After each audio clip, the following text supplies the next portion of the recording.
ভাই বন্ধুগণ,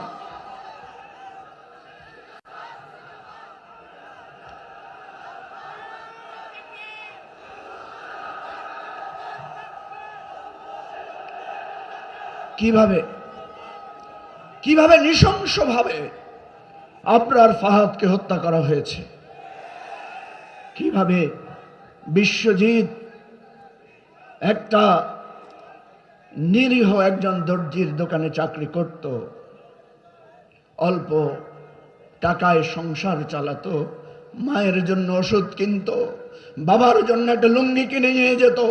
সেই বিশ্বজিৎকে শুধু মুখে দাড়ি থাকার কারণে শিবির অপবাদ দিয়ে নৃশংসভাবে হত্যা করা হয়েছে। সেই ইতিহাস কি আমরা ভুলে গেছি? আমরা কিন্তু বারবার সতর্ক করেছিলাম, আমরা বলেছিলাম যদি এরকম করেন একদিন আপনাদের অবস্থাও এরকম হবে।